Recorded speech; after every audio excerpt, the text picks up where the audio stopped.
So, Peter Dutton's finally revealed the Coalition's nuclear energy costings and, well, truly it's hard to know where to start. To be honest, when the Four Horsemen shuffled out for their press conference on Friday the 13th, I wasn't expecting them to deliver much in the way of detail, and they didn't disappoint. Remember, the plan, and I really hate referring to it as a plan, is just a handful of pages. The Coalition planned to build 7 nuclear power stations, with the first pumping electricity into the grid by either 2035 if they're able to procure a small modular reactor, which don't currently exist in a commercial sense, or 2037 if they build traditional large-scale plants. I don't believe that the Coalition's plan is in any way a serious proposition, which I find in itself makes it difficult to decide how best to respond to it. Do you ignore it for the distraction that it is, or do you dig into the detail, or lack thereof, to highlight the many and varied issues with what's proposed, which in doing so could unfortunately be seen as lending it an air of credibility, and credibility is the last thing that this plan deserves. Let's break out the dictionary for a second. A plan is a detailed proposal for doing or achieving something. As they say, the devil is always in the detail, or in this case the lack of detail. And this lack of detail, which is odd, coming from a man who has previously been fixated on details. That detail, provide that detail. And this lack of detail should be enough to signal that they're winging it. There is no plan here. At best, they have concepts of a plan. This was evident in the way they approached their press conference. This should have been a press conference focused on their plan. Instead, from the moment they shuffled out in front of the cameras, they spent the majority of their time talking about Elbow and Labor. It was a sort of performance you'd expect to see from a group presentation when none of the group had actually done their homework. All through their opening remarks, their responses to questions relating to detail. The Albanese government, Mr Albanese, Anthony Albanese, 30 seconds barely went by without a mention of Labor, the Albanese government's Labor's a Labor government, Prime Minister. Are you done? Anthony Albanese, Labour, the Labor Party, Labour. So in the words of Ted O'Brien, the Timu Scott Morrison, let's crunch the numbers. The costings that the Coalition seemed to be relying on to underpin their plan were prepared by Frontier Economics. According to Frontier Economics, the report was self-funded and self-directed, which seems awfully nice of them. So why are the Coalition relying on costings that seem to have been prepared by a commercial economics consultancy apparently free of charge? Because they don't like what they've been told by the CSIRO, Australia's peak scientific body, or the Australian Energy Market Operator, the body that is responsible for managing Australia's electricity and gas systems and markets. If you don't like the opinion you're given, keep shopping around till you find an opinion you like, I guess. I've got a reality check for you. In order for the Coalition to make their nuclear plan a reality, assuming that's what they're actually wanting to do, they'd need to do a bunch of things. First, they'd need to overcome the current legislative barriers that prevent the construction of nuclear facilities at the national level, keeping in mind that it was the Coalition that created these legislative barriers in the first place. That's right, it was the Coalition under John Howard that legislated the prohibition of nuclear facilities in 1998. They'd also need to work with the states to overcome the current state and territory laws in place that prohibit nuclear energy, which could be a massive challenge in itself.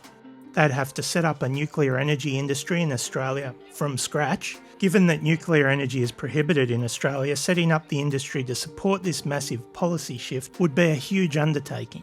Then, if the Coalition are to have nuclear energy pumping power into the grid by 2035, they'll need small modular reactors to exist commercially. They don't currently exist commercially. So, if the Coalition are going to have large-scale nuclear energy facilities up and running by 2037, they'll need to defy all the well-documented international experience. People that know, people that are into this sort of thing, a majority of those people say that having a large-scale plant operational in Australia by 2037 is wildly optimistic, and that's probably being polite. Jump on Google how many nuclear energy projects have run on time and on budget in democratic countries around the world. To suggest that Australia could go from zero to a functional large-scale nuclear power plant by 2037, that's just not a realistic proposition and not consistent with international experience. To implement their plan, the Liberal Party will also have to abandon all their free market principles. Then again, maybe abandoning their principles isn't such a stretch, but this brain fart would be entirely taxpayer funded, as opposed to the current pathway, which is seeing widespread private investment. It's really not like the Liberal Party to own and operate stuff. So how will they overcome all that stuff? It's not in the plan. A 44% reduction in the cost of energy for Australian consumers.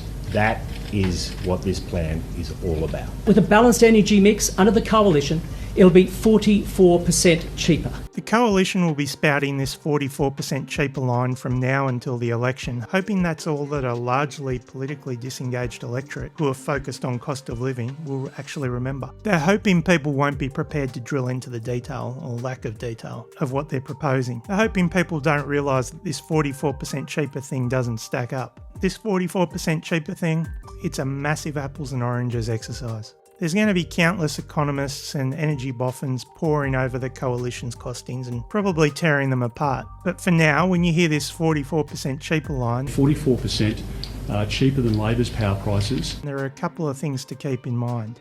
The Coalition's plan that comes in 44% cheaper is based on the assumption that Australia will have substantially lower demand for electricity in the future than what the government is currently planning for. The Coalition's cost savings are based on a comparison with Labor's plan that's set to produce 45% more electricity. The Coalition are assuming that demand for electricity will be significantly lower, presumably thanks to slowing down the rate at which the economy will decarbonise. If you're planning to build a system that will produce 45% less electricity, I think that common sense will tell you that you should probably expect it to be cheaper. So yeah, the Coalition's plan, Labor's plan, it's an apples and oranges type deal. The Coalition's plan doesn't allow for the costs of keeping our coal-fired power plants operational and running longer.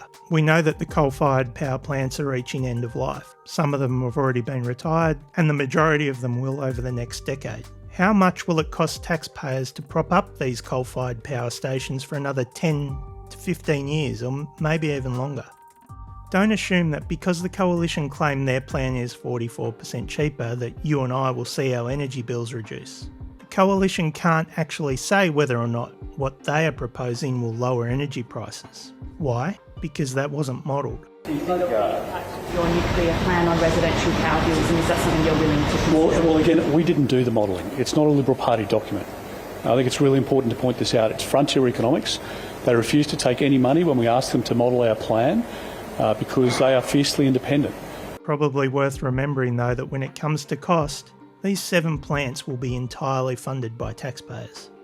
When I think about all of this stuff, for me this is a big moment for media in Australia. Putting aside the Murdoch stenographers who will be regurgitating whatever Dutton spits out, for the rest of the media there's going to be a choice for them to make. Are they going to just parrot Coalition talking points, or will they challenge them? Hopefully there are still a few journos out there prepared to ask tough questions, because if we've learned nothing else, it's that Dutton doesn't really react well to tough questions. And a change as big as this deserves a hell of a lot of scrutiny. There may be people watching this, although more than likely they've dropped off already, but maybe there's someone still watching this that's thinking, I'm just anti-nuclear. That's not necessarily the case. This guy's able to sum up my position pretty nicely. I should say up front, I'm not anti-nuclear. I'm just pro-fact in what's going on in terms of the discussion here. And so what we really should say is there may be a role for nuclear to play in the last 10 or 15% of decarbonisation of our grid. But the real question that we should be asking ourselves is, if nuclear is so good, if nuclear is so wonderful, then why do we as taxpayers have to be paying for it?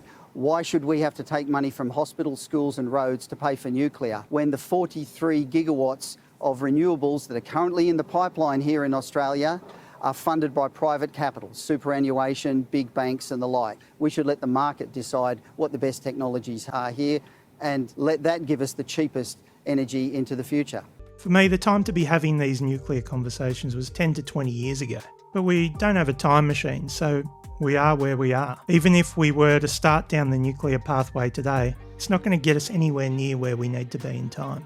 The Coalition trying to spark the nuclear debate up now is just a distraction to erode the confidence in the current pathway and extend the life of fossil fuels. If the Coalition were serious about nuclear energy, they'd have done something about it during their decade in power. But they didn't, because they're seriously unserious about this. I don't support the establishment of big nuclear facilities here at all. I'm opposed to it. Nuclear's not going to cut it. Nuclear's not going to No.